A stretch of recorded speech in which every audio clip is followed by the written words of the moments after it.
bersama kami mau mendengarkan kebenaran firman Tuhan yang akan dibawakan oleh Pastor Wanda. Tuhan tolong Pastor Wanda sehingga dia bisa menyampaikan apa yang menjadi isi hati Tuhan dan kami bisa menangkap secara baik. Terima kasih Tuhan, dalam nama Yesus kami berdoa bersyukur. Haleluya, amin. Kami persilakan Pastor Wanda. Amin, puji Tuhan. Nah, saudara yang kekasih, saya ingin bertanya kepada kita, kenapa sih kita harus berdoa? Ini seharusnya ada alasan kuat yang men-trigger kita, kenapa kita harus berdoa.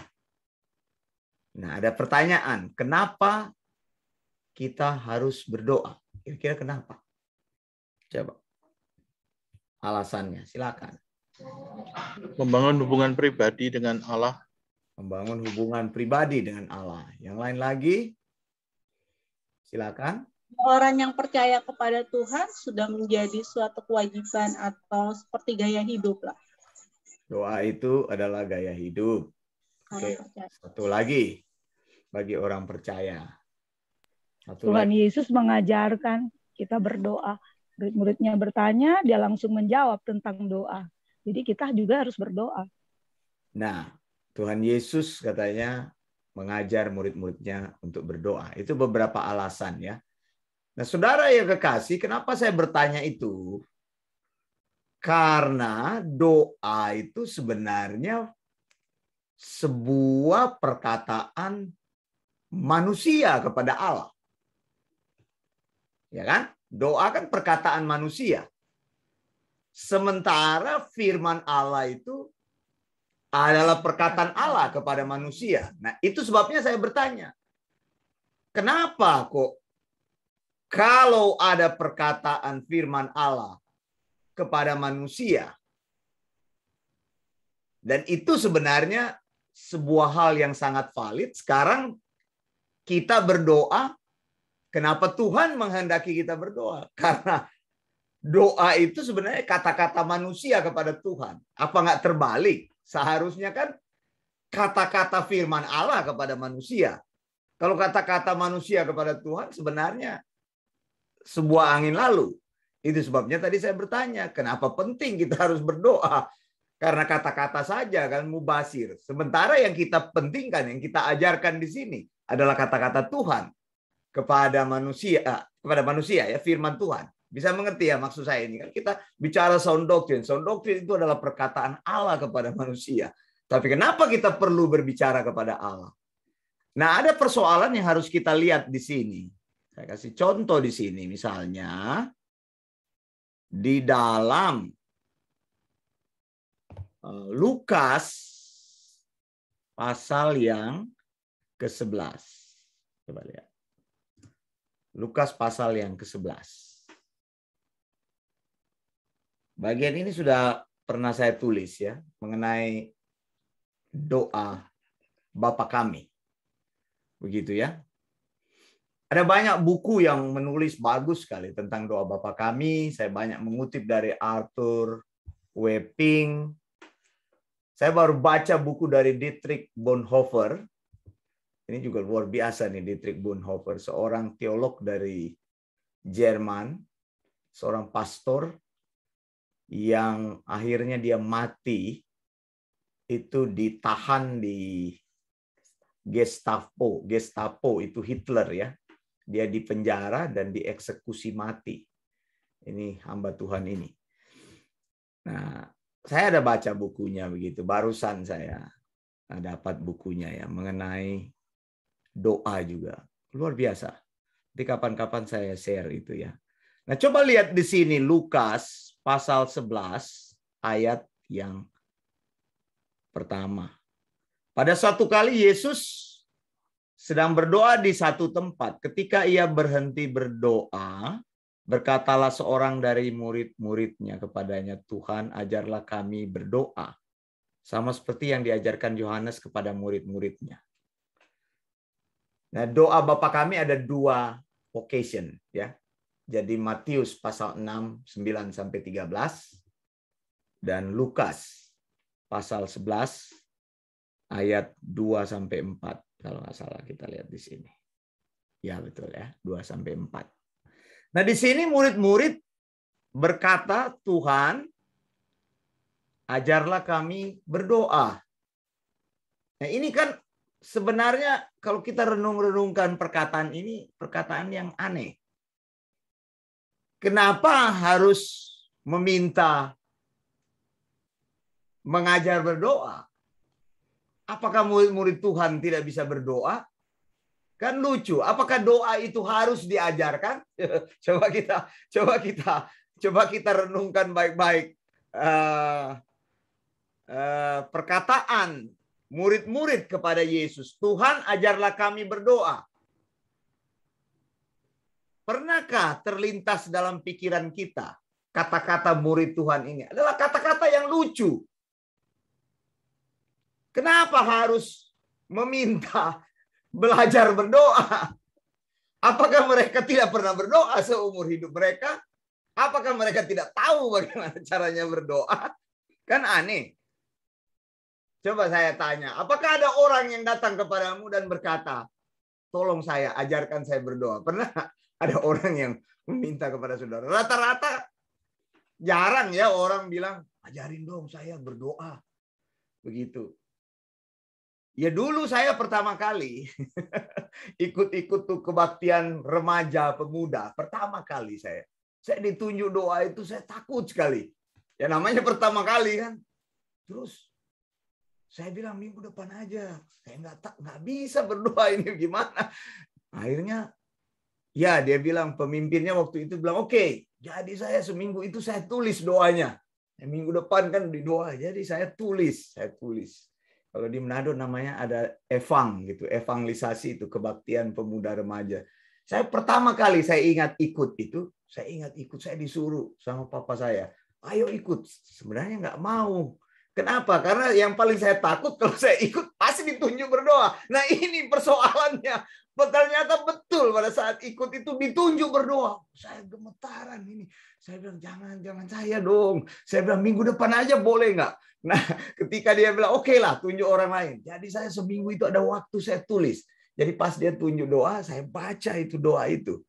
Nah saudara. Nah kebanyakan kita mungkin kalau ada orang bilang tolong dong bikinin saya doa. Mungkin bisa. Tapi jarang sekali ada orang yang bilang, "Ajarin dong, saya berdoa." Begitu ya. Nah, saudara yang dikasih Tuhan, tadi ada hubungannya kan saya bilang. Lihat, doa itu adalah kata-kata manusia kepada Tuhan. Nah, kalau kita lihat di sini, sebenarnya saya mau coba kasih incun pikiran kita. Bahwa sebenarnya firman Allah itu, ya, firman dari Allah dikatakan oleh Yesus kepada manusia. Begitu. Jadi dari firman Allah yang tidak dimengerti manusia, kemudian diucapkan Yesus, seorang manusia kepada manusia, makanya firman itu bisa dimengerti. Nah sekarang persoalannya apa? Kata-kata manusia akan diucapkan kepada Tuhan. Nah ini kan aneh. Tadi dari firman saja Tuhan jadikan kata-kata manusia agar manusia bisa mengerti. Sekarang kenapa kita harus berdoa? Harusnya kita tanya. Kenapa kita harus berdoa? Kata-kata kita kata-kata manusia. Sekarang kita harus datang kepada Tuhan. Ini kan terbalik.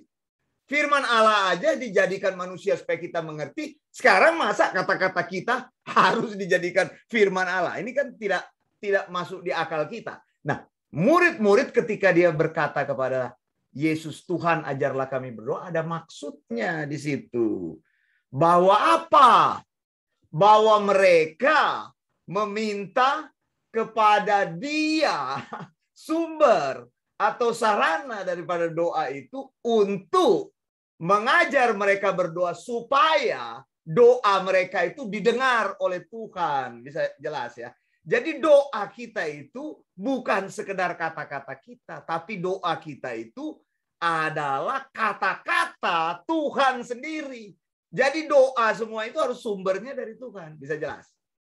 Sampai sini ya? Bisa jelas ya? Jadi pengertian ini harus kita mengerti. Jadi Jadi kita berdoa di dalam Yesus. Supaya bukan sekedar kata-kata kita, tapi kata-kata kita diubah di dalam perkataan Yesus menjadi kata-kata yang diteruskan kepada Bapa. Kalau enggak, dari dalam diri kita sendiri itu adalah kata-kata yang kosong. Itu maksudnya Tuhan, ajarlah kami berdoa. Jadi di sini tadi yang saya tanya, teman-teman sudah memberitahu akan apa itu alasan-alasan orang berdoa. Karena Tuhan mau kita berteriak kepada Dia. Begitu, di dalam Yesus. Begitu, karena Tuhan mau kita berbicara kepada Dia di dalam Yesus, bukan hanya kata-kata kosong kita belaka. Makanya doa itu dibangun di dalam senternya. Pusatnya adalah Yesus sendiri.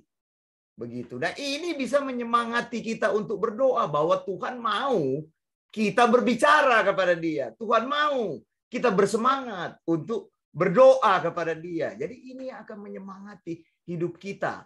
Bahwa kita ini memang membutuhkan sesuatu dari Dia. Kalau saya mau membedah itu doa Bapa kami, the Lord Prayer itu ya.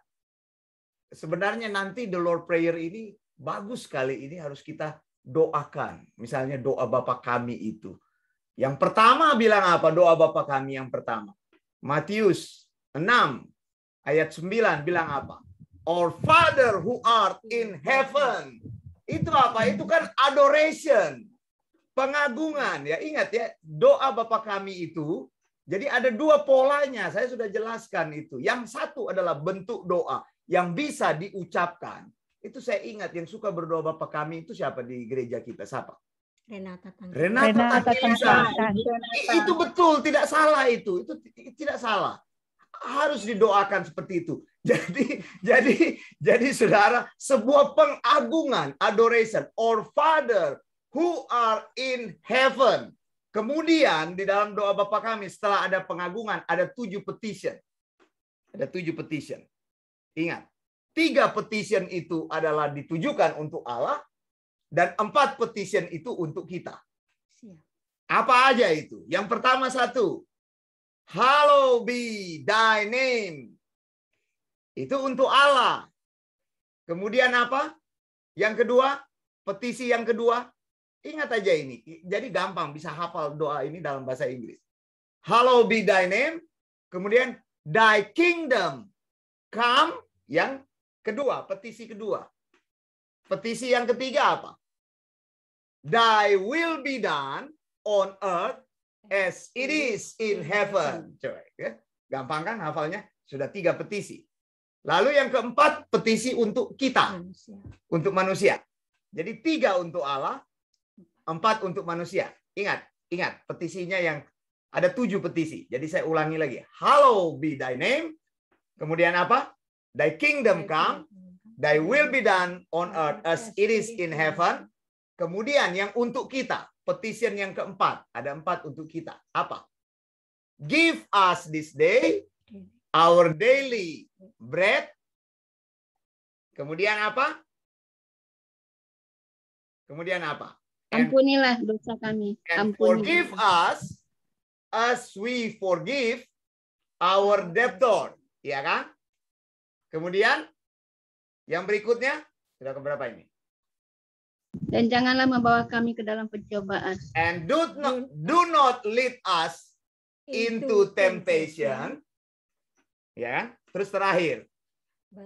Tapi lepaskanlah kami daripada yang jahat. But deliver us from evil. 7. Yang terakhir adalah doksologi penutupnya.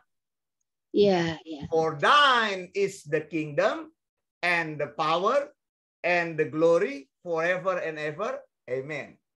Bisa coba. Gampang kan? Udah bisa dihafal nggak? Bisa.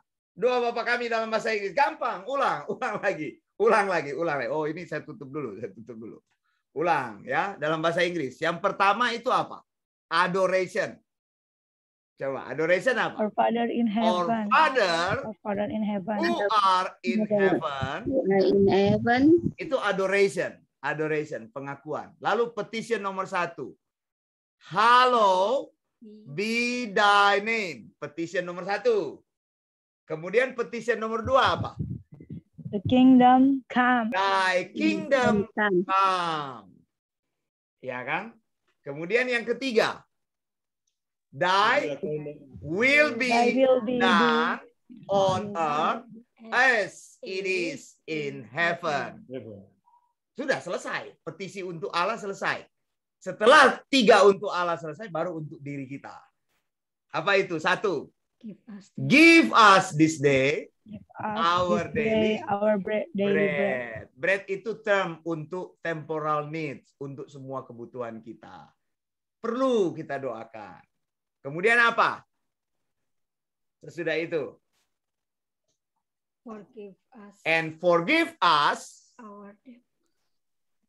Our debt as we forgive our debtors. Sudah petisi nomor 2 kita. Terus petisi nomor 3 apa? Do not lead us to the temptation. Kemudian terakhir. But deliver us from evil. But deliver us from evil. Sudah 7. Selesai. Yang terakhir apa? Doksologi. Penutupnya. Doksologi penutupnya apa? For thine is the kingdom and the power and the glory forever and ever. Amen. Bang Sanen dengan Bu Rina sudah bisa doakan itu. Sudah bisa dong. 7 ya. 7 itu ya. 7 ya. 1 adoration, 7 petition, terakhir doksologi. Gampang. Selesai kita. Ya kan? Gampang. Itu doa Bapak kami itu dalam bahasa Inggris lebih enak diucapkan. Jadi ngerti kita.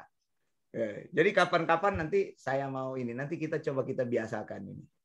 Petition ya. Ingat, 3 petisi untuk Allah, 4 petisi untuk pribadi kita. Lihat, kita dapat 4 loh. Allah dapat 3. Tapi 1 adoration untuk Allah, ke terakhirnya doksologi untuk tutup semua itu di dalam nama Yesus. Jadi memang doa itu memang dari perkataan manusia harus dirubah dulu. Makanya kita harus berdoa sesuai dengan perkataan Yesus. Itu sebabnya murid-murid bilang, Tuhan ajar kami berdoa. Bukan karena sebenarnya Yesus nggak pernah mengajar mereka berdoa dan mereka tidak tahu berdoa. Tapi ada hal yang paling utama di situ. Kenapa mereka berteriak, Tuhan ajarlah kami berdoa. Karena mereka ingin berdoa bersama-sama dengan Yesus. Supaya perkataan mereka incorporated dengan perkataan Yesus. Gitu. Tadi kan saya bilang firman itu jadi manusia. Perkataan Allah jadi perkataan manusia. Sekarang perkataan manusia harus diubah lagi menjadi perkataan Allah. Melalui siapa? Melalui Yesus. Begitu caranya. Amin. Bagaimana Bang Sanen? Bersemangat? Haleluya. Puji Tuhan. Saya serahkan kepada hambanya, Acting Pastor Marcella.